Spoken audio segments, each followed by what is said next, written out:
Estamos aquí con el doctor Vladimir Navarro, él es psicólogo, integrante del Consejo Directivo del Colegio de Psicólogos del Perú. Coméntenos su experiencia, por favor.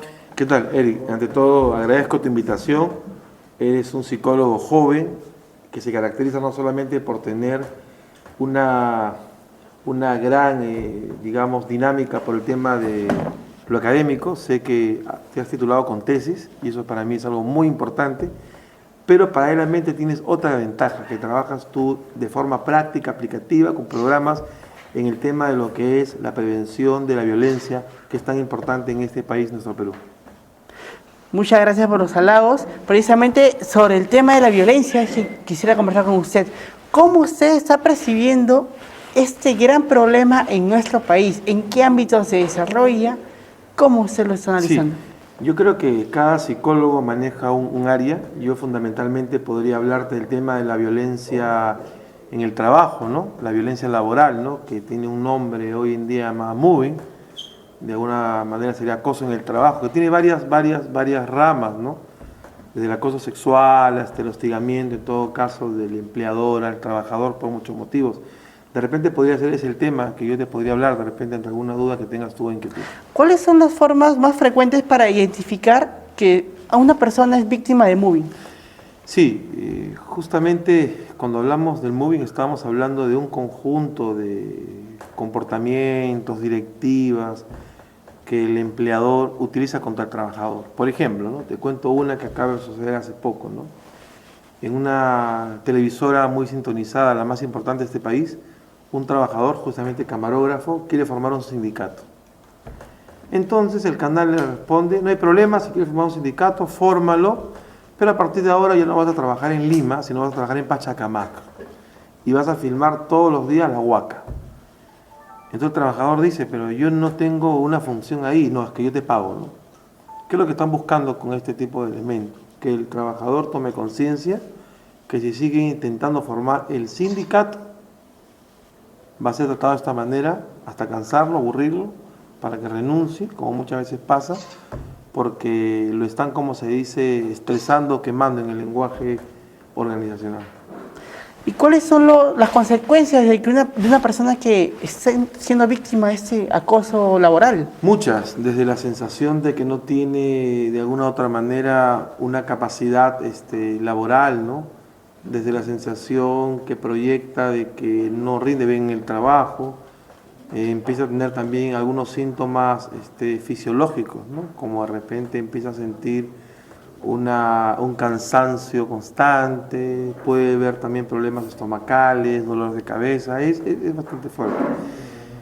Digamos, ¿no? Entonces, esta es de repente una primera parte de lo que estamos viendo en el tema de lo que es el tema de la violencia en el trabajo. Sin embargo, ahora te cuento algo positivo, ¿no? Algo positivo.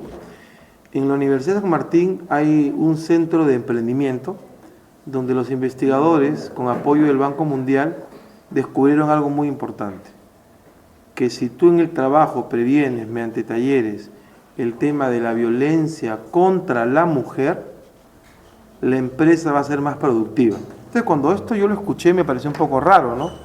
Cómo una empresa va a pagar plata para capacitar a sus trabajadoras o a sus trabajadores para que no sean violentos contra las mujeres.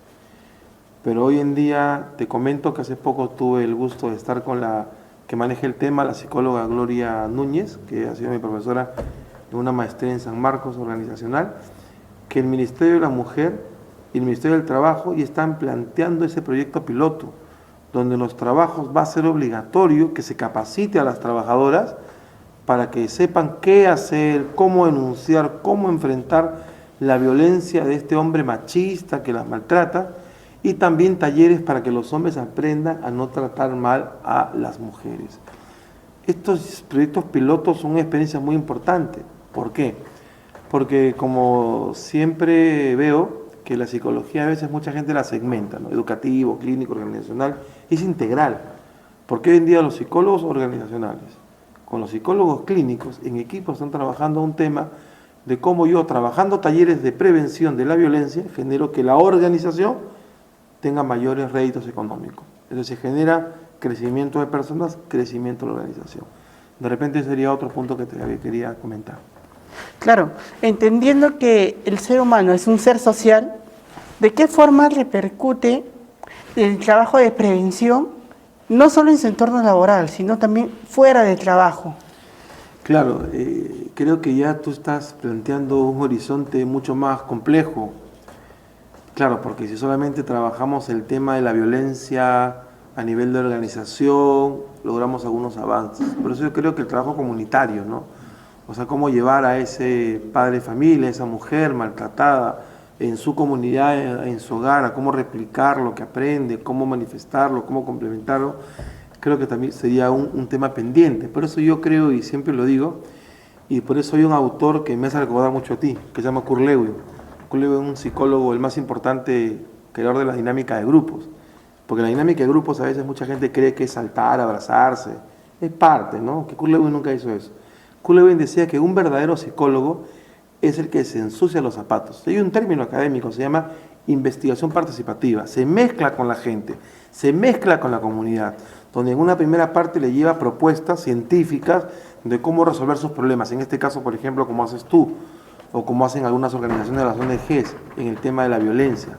Pero luego, desde la comunidad, van encontrando respuestas, sugerencias, y se logran cambios realmente que sean validados. Por eso es que a veces Kurt Lewin es un psicólogo que yo admiro mucho, lamentablemente muchos psicólogos no lo conocen, pero es un poco lo que haces tú, ¿no? Se llamaría investigación, acción, investigación participativa, que es un tema de psicología científica, el énfasis cualitativo, ¿no? Entonces yo creo que a veces el trabajo de campo, el trabajo de ensuciarse los zapatos, como yo siempre recalco, mucha gente no lo toma en cuenta, pero eso es valioso.